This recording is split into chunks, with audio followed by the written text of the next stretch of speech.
नमस्कार, मैं रवीश कुमार। जम्मू कश्मीर में राज्य का दर्जा कब बहाल होगा? सुप्रीम कोर्ट के चीफ जस्टिस डीवाई चंद्रचूड़ ने केंद्र सरकार से सीधे पूछ दिया कि साफ साफ बताइए, जम्मू कश्मीर में राज्य का दर्जा कब बहाल होगा, क्योंकि लोकतंत्र की स्थापना बहुत जरूरी है। अगस्त 2019 में जब धारा 370 हटाई गई, उसी के साथ जम्मू कश्मीर के राज्य का दर्जा भी समाप्त कर दिया गया था। करीब 4 साल से वहां कोई विधानसभा नहीं है, लोगों की आवाज का प्रतिनिधित्व नहीं है। उपराज्यपाल हैं और वही इस वक्त जम्मू कश्मीर के प्रशासक हैं। चीफ जस्टिस ने सॉलिसिटर जनरल तुषार मेहता से कहा कि आप केंद्र सरकार से निर्देश हासिल करें और निश्चित समय सीमा बताएं कि कब राज्य का दर्जा बहाल होगा। हम समझते हैं कि यह मामला राष्ट्रीय सुरक्षा से जुड़ा है। देश को बचाए रखना अपने आप में भी बड़ा सवाल है। कोर्ट ने कहा कि हम आपको मुश्किल में नहीं डालना चाहते, लेकिन आप और अटॉर्नी जनरल उच्च स्तर से, हाई लेवल से निर्देश हासिल कीजिए और बताइए कि राज्य का दर्जा बहाल करने को लेकर कोई समय सीमा है। इस समय धारा 370 को लेकर सुप्रीम कोर्ट में सुनवाई चल रही है। सॉलिसिटर जनरल तुषार मेहता ने कोर्ट को यही बताया है कि हमने केंद्र सरकार से निर्देश ले लिया है। जम्मू कश्मीर का केंद्र शासित प्रदेश होना स्थायी रूप से नहीं है। स्थिति सामान्य होने के बाद बहाल होगी, लेकिन इसकी व्याख्या कौन करेगा कि स्थिति सामान्य है या नहीं? और केंद्र सरकार तो यही बात 4 साल से कह रही है कि स्थिति सामान्य होते ही राज्य का दर्जा बहाल कर दिया जाएगा। केंद्र शासित प्रदेश का दर्जा स्थायी नहीं है। सवाल है, क्या केंद्र सरकार इस बार ठोस रूप से बताएगी कि राज्य का दर्जा कब बहाल होगा? तुषार मेहता ने कोर्ट से कहा है कि मैं परसों यानी 31 अगस्त को और स्पष्टता से आपको जवाब दूंगा। लद्दाख केंद्र शासित प्रदेश बना रहेगा। हम याद दिलाना चाहते हैं कि लद्दाख केंद्र शासित प्रदेश तो है, मगर उसके पास विधानसभा नहीं है। यह भी याद रखना चाहिए कि 4 साल तक सुप्रीम कोर्ट ने ही इस मसले को नहीं सुना, लेकिन जिस रफ्तार से इस मामले की सुनवाई हो रही है, क्या उम्मीद की जा सकती है कि कुछ अलग होने वाला है?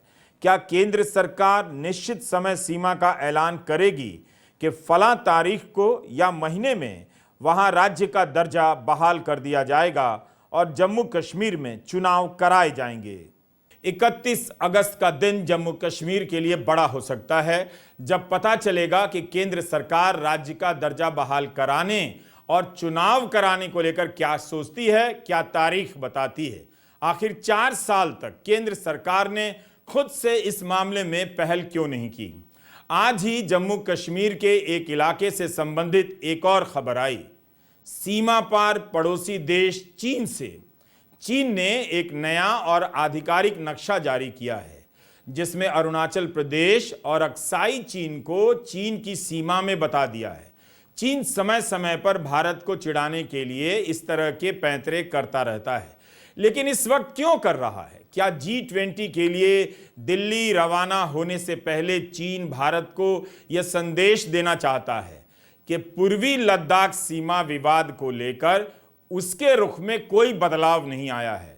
ट्विटर पर लोग अब सरकार से पूछ रहे हैं कि इस खबर को आए कई घंटे बीत चुके, विदेश मंत्री कहां हैं? वे लाल आंखें क्यों नहीं दिखा रहे हैं?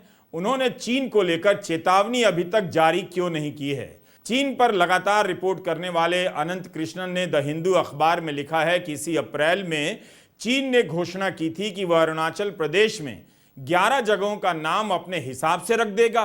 भारत ने इसकी निंदा की, लेकिन चीन इससे पहले भी इस तरह की 2 सूची जारी कर चुका है। धारा 370 जिस दिन हटाई गई, उस दिन गृहमंत्री अमित शाह का संसद में दिया हुआ भाषण सुनिए। ऐसा लगा अमित शाह काफी गुस्से में आ गए, सीमा पर ही पहुंच जाएंगे, जब उन्होंने जोर देकर कहा कि पाक अधिकृत कश्मीर और अक्साई चीन भी जम्मू कश्मीर का हिस्सा है और कश्मीर घाटी देश का अभिन्न अंग। किसी सदस्य ने जब ध्यान दिलाया कि आप बहुत गुस्से में बोल रहे हैं, तब अमित शाह ने कहा कि मैं आक्रामक हूं?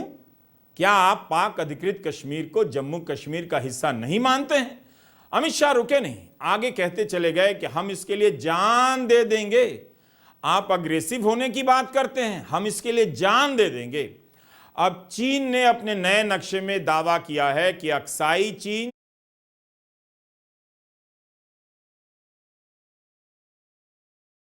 उसकी सीमा के भीतर है। अमित शाह की प्रतिक्रिया का इंतजार हो रहा है कि वे क्या कहते हैं और चीन को किस तरह से ललकारते हैं। हमने बस 6 अगस्त 2019 के उनके भाषण का वो हिस्सा आपको याद दिला दिया। महज 4 दिन पहले दक्षिण अफ्रीका में प्रधानमंत्री मोदी और चीन के राष्ट्रपति शी जिनपिंग की एक मुलाकात हुई थी। चीन ने अधिकृत बयान में कहा कि यह मुलाकात मोदी जी के आग्रह पर हुई है। हमारे सरकार के सूत्रों ने मीडिया को यह बताया कि मोदी जी ने बड़े सख्त लहजे में और तल्ख शब्दों में शी जिनपिंग से, जैसे उनको करना चाहिए था, उन्होंने शी जिनपिंग से बात की एलएसी को लेकर, घुसपैठ को लेकर। 4 दिन बीते नहीं थे कि चीन ने एक नक्शा रिलीज किया अपना, और उसमें हमारे अरुणाचल प्रदेश, हमारे अक्साई चीन को अपना हिस्सा दिखा दिया। तो सबसे पहला सवाल तो यह है कि चीन की यह धृष्टता करने की हिम्मत कैसे हुई कि हमारी भूभागीय अखंडता के साथ वो खिलवाड़ कर सके। और प्रधानमंत्री मोदी के शब्दों का क्या प्रभाव है। एक वीडियो आया जिसमें शी जिनपिंग बैठ गए सोफे पर, मोदी जी खड़े हुए हैं। मोदी जी बात करते थे लाल आंख दिखाने की, मोदी जी बात करते थे सख्त शब्दों की। क्या सख्त शब्द बोले उन्होंने कि 4 दिन के अंदर चीन फिर से यह हिमाकत कर रहा है कि हमारे भूभागीय अखंडता के साथ खिलवाड़ करेगा। ओ गॉड, कल ऑनलाइन एमबीए की फी भरने की लास्ट डेट है, बट सैलरी तो अभी आई नहीं, अब क्या करूं। अगर आप भी फंस कि 4 दिन के अंदर चीन फिर से यह हिमाकत कर रहा है कि हमारे भूभागीय अखंडता के साथ खिलवाड़ करेगा। इस पर बीजेपी की इस तरह की प्रतिक्रिया नहीं आई है और ना ही आरएसएस से लेकर बजरंग दल के कार्यकर्ता चीन के विरोध में प्रदर्शन करने सड़कों पर उतरे हैं और पूर्वी लद्दाख की सीमा पर पहुंच गए हैं। G20 की बैठक के पहले भारत चीन के इस उकसावे को नज़रअंदाज भी करना चाहता होगा। दक्षिण अफ्रीका के जोहानिसबर्ग में भारत के प्रधानमंत्री और चीन के राष्ट्रपति शी जिनपिंग के बीच मुलाकात हुई। भारत की तरफ से जो बताया गया और चीन की तरफ से जो बताया गया, दोनों में काफ़ी अंतर पाया गया। चीन की तरफ से जो सूचना लीक की गई वो काफ़ी अलग थी। 24 अगस्त को चीन ने बयान जारी किया और कहा कि राष्ट्रपति शी जिनपिंग ने प्रधानमंत्री मोदी से साइड लाइन पर बात की। दोनों ने खुलकर भारत और चीन के संबंधों पर बात की और सवालों को साझा किया। इस बयान में चीन की तरफ से खास तौर से बताया गया और भारत की तरफ से बातचीत की मांग की गई थी। चीन के राष्ट्रपति ने जोर दिया कि दोनों देशों के हित में है कि संबंधों में स्थायित्व और शांति आए। चीन कह रहा है कि भारत ने बातचीत की मांग की है और भारत के विदेश मंत्रालय ने कह दिया कि चीन की तरफ से बातचीत की मांग की गई। चीन ने खुलकर बयान जारी किया और भारत की तरफ से सूत्रों के हवाले से यह बयान आया। प्रधानमंत्री मोदी और शी जिनपिंग की मुलाकात की पुष्टि करने के एक दिन बाद भारत के विदेश मंत्रालय ने बताया कि दोनों अनौपचारिक रूप से मिले थे, जबकि चीन की ओर से द्विपक्षीय बातचीत की मांग की गई थी। इतना अंतर है। चीन लगातार संकेत कर रहा है कि पूर्वी लद्दाख को लेकर उसके नजरिए में बदलाव नहीं आया है। लेकिन एक चीज आपने गौर की होगी, भारत के प्रधानमंत्री कभी भी ये बात नहीं कहते हैं कि चीन को मई 2020 के स्टेटस को, यानी उस समय जो स्थापित स्थिति थी, उसको बहाल करना होगा। हमेशा इस बात पर चुप रहते हैं। जो लोग कह रहे थे कि चीन हमारी सीमा में नहीं घुसा है, वही अब कहने लगे हैं कि सीमा से पीछे हटने पर सहमति बन रही है। यह अंतर आ गया, क्या आपको पता चला? लेकिन तब से लेकर अब तक हुआ क्या है? कुछ भी नहीं। 19 दौर की बात हो चुकी है। मई 2020 के पहले जो स्थिति थी अभी तक बहाल नहीं हो सकी है। ब्रिक्स से पहले दोनों देशों की सेनाओं के मेजर जनरल रैंक के अफसरों के बीच 6 दिनों की बातचीत चली है, तब भी कोई नतीजा नहीं निकला। यही नहीं, इस बैठक को लेकर कोई आधिकारिक बयान नहीं आया कि 6 दिन की बातचीत से क्या निकला है। हालत यह थी कि एक ही अखबार में चीन को लेकर 2 दिनों के भीतर 2 हेडलाइन छप गई। पहले जो हेडलाइन छपी वो अगले दिन बदल गई। मिसाल के तौर पर इंडियन एक्सप्रेस की 25 अगस्त की यह हेडलाइन देखिए, शी जिनपिंग और नरेंद्र मोदी वास्तविक नियंत्रण रेखा पर सेना की तैनाती को हटाने के लिए कोशिशें तेज करने पर राजी हो गए। यही मतलब हुआ इसका हिंदी में। इसे लिखने वाले रिपोर्टर का नाम शुभजीत रॉय है। अब उन्हीं की रिपोर्ट इसी अखबार में अगले दिन 26 अगस्त को छपती है। हेडलाइन बदल जाती है। अब कहा जाता है कि दिल्ली और बीजिंग के बयान के बीच अंतर आ गया है। चीन वास्तविक नियंत्रण रेखा से हटने को लेकर चुप है, अपने पुराने रुख को ही दोहरा रहा है। 25 अगस्त की हेडलाइन कहती है कि दोनों देश सेनाएं हटाने की बात कर रहे हैं। 26 अगस्त की हेडलाइन कहती है सेना हटाने को लेकर चीन चुप है। अखबार में खबर आती है कि शी और मोदी की मुलाकात हुई और सीमा विवाद को सुलझाने पर सहमति बनी। यह दूसरी बार इस तरह से खबर आई है। बाली में भी G20 की बैठक के समय दोनों की मुलाकात की खबर आई थी, लेकिन उसके 8 महीने बाद चीन ने यह खबर लीक की और दावा किया कि मुलाकात का प्रस्ताव प्रधानमंत्री मोदी की तरफ से था। क्या दोनों बार यह मुलाकात का प्रस्ताव प्रधानमंत्री मोदी की तरफ से था या भारत कह रहा है कि चीन ने मुलाकात की मांग की? इसकी पुष्टि यही दोनों देश कर सकते हैं। तो क्या इस बार जब G20 के लिए शी जिनपिंग दिल्ली आएंगे तो क्या प्रधानमंत्री नरेंद्र मोदी तीसरी बार भी यही बात करेंगे और यही हेडलाइन छपेगी कि सीमा विवाद को सुलझाने पर सहमति बनी है?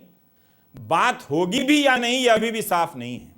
ब्रिक्स की तरह G20 की बैठक में भी चर्चा होती रहेगी। शी और मोदी क्या बात करेंगे, हेडलाइन में यह सवाल छाया रहेगा। इस तनाव के बीच जब शी जिनपिंग नई दिल्ली उतरेंगे तो भारत G20 में अपना शक्ति प्रदर्शन किस तरह से कर रहा होगा?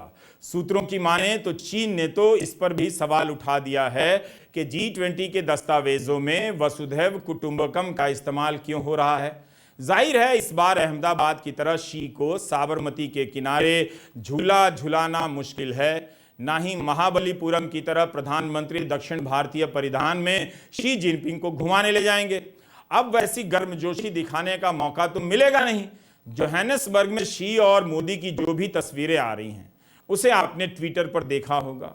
शी जिनपिंग को देखकर यही लगता है कि इन्हें झूला पर झुलाया गया। महाबलीपुरम दिखाकर भारत की कूटनीति में जो क्रांतिकारी बदलाव किए गए, तब जो लेख लिखे जाते थे कि नई दिल्ली से बाहर कूटनीति को घुमाया जा रहा है, अब वो सब गायब हो चुका है। चीन इन सभी हरकतों से यही बता रहा है कि वह इस बैठक को लेकर कितनी गंभीरता से सोच रहा है। पीछे के आतिथ्य सत्कार की वो परवाह नहीं करता। उसकी नजर ऐसे सम्मेलनों से कहीं ज्यादा आगे है। चीन के राष्ट्रपति आएंगे या नहीं, इसे लेकर चर्चा हो रही है। लेकिन जब वे सीमा विवाद के रहते बाली इंडोनेशिया में और जोहानिसबर्ग दक्षिण अफ्रीका गए, प्रधानमंत्री मोदी से मिले, तो दिल्ली आने में क्यों हिचक होगी? मेरा अपना मानना है कि 20-20 बार चीन से मुलाकात हुई है मोदी जी की। 18 बार तो वो चीन गए हैं। महाबलीपुरम पर शहनाई सुनी शी जिनपिंग के साथ बैठकर, साबरमती में झूले झूले, उसके बाद गलवान में 20 जाबाजों की शहादत हो जाती है और फिर सारे देश को बोला कोई घुसा हुआ नहीं है। 19 कोर कमांडर लेवल की मीटिंग हो चुकी है और अभी भी अप्रैल 2020 की यथावत स्थिति नहीं बदली है। हम वहां नहीं पहुंचे दोबारा से। हम जहां तक गश्त करती थी हमारी सेना, वहां गश्त नहीं कर पा रही है। जो पेट्रोलिंग पॉइंट्स थे उनको बफर जोन बना दिया गया है। 20 जाबाजों की शहादत के बाद हमने चीन से लगातार व्यापार बढ़ाया। चीन और हमारा व्यापार घाटा $100 बिलियन क्रॉस कर गया। ये सब अपनी जगह जो बातें हैं ये बार बार कही जाती रही है, बार बार आगाह किया गया है सरकार को।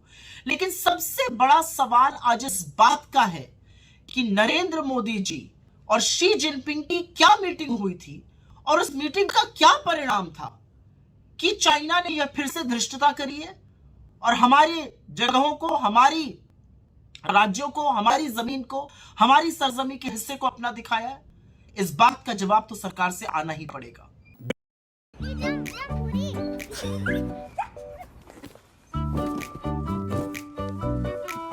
ब्रिक्स को लेकर भारत में कम ही विश्लेषण हो सका है, क्योंकि चंद्रयान तृतीय की सफलता के कारण सारा फोकस शिफ्ट हो गया और प्रधानमंत्री बेंगलुरु रोड शो करने चले गए। भारत ने बताया गया कि भारत के कारण ब्रिक्स का विस्तार हुआ है। खैर, हम इस विषय के ज्ञाता तो नहीं हैं और ना ही पश्चिम के अखबारों में जो छपता है उसे ही अंतिम सत्य मान लेते हैं। फिर भी पश्चिम के अखबारों ने यही लिखा है कि ब्रिक्स के सम्मेलन में शी जिनपिंग का ही रुतबा दिखा, दबदबा दिखा। ये वो अखबार हैं जो चीन की वाहवाही भी करते हैं और उसे संदेह से देखते भी हैं। भले ही फाइनेंशियल टाइम्स ने लिखा है कि भले ही दक्षिण अफ्रीका ब्रिक्स का मेजबान था, मगर असली वीआईपी चीन के राष्ट्रपति शी जिनपिंग ही थे।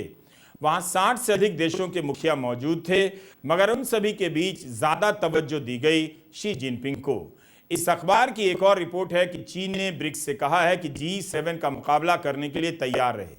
वॉल स्ट्रीट जर्नल की हेडलाइन भी इसी टोन की है कि चीन और रूस मिलकर ब्रिक्स को पश्चिम के खिलाफ मोर्चे में बदलना चाहते हैं। इसमें भारत की नीति या स्टैंड की उपेक्षा की गई है। पश्चिम के अखबारों की रिपोर्टिंग में भारत ब्रिक्स को पश्चिम विरोधी मोर्चे में बदलने के खिलाफ है। द इकोनॉमिस्ट की हेडलाइन है कि ब्रिक्स कई तरह की चिंताओं से ग्रसित है। चीन का इस ब्लॉक को विस्तार करने का प्लान उसके विरोधाभास को दर्शाता है। ब्लूमबर्ग की यह हेडलाइन उसकी हताशा दर्शाती है कि ब्रिक्स को खत्म कर दिया जाना चाहिए। BRICS is broken and should be scrapped. दुनिया में गोलबंदियां बढ़ गई हैं, सबके अलग अलग नाम होते हैं और कुछ समय बाद एक नया ग्रुप बन जाता है, नया नाम आ जाता है। इन गोलबंदियों की बदौलत दुनिया की कौन सी समस्या काबू में आ सकी है, किसी को पता नहीं। ऐसा नहीं है कि इनका कुछ भी महत्व नहीं है, लेकिन 1.5 साल से यूक्रेन में युद्ध है। अगर उसी को ना रुकवा सकें तो फिर इन मंचों की क्या उपयोगिता रह गई। इसलिए यह भी देखना चाहिए कि जिस ब्रिक्स को लेकर हिंदी के अखबार अपनी पीठ थपथपा रहे हैं, उस ब्रिक्स के बारे में दुनिया के अखबार किस एंगल से देख रहे हैं और उसकी सही उपयोगिता क्या है। सहमति असहमति तभी सार्थक होती है जब ज्यादा से ज्यादा बातें मेज पर हों। जब G20 की अध्यक्षता भारत को मिली तो न जाने कितना पैसा प्रचार में फूंक दिया गया कि भारत की साख बढ़ गई है। सितंबर की बैठक के बाद G20 के नए अध्यक्ष का ऐलान हो जाएगा।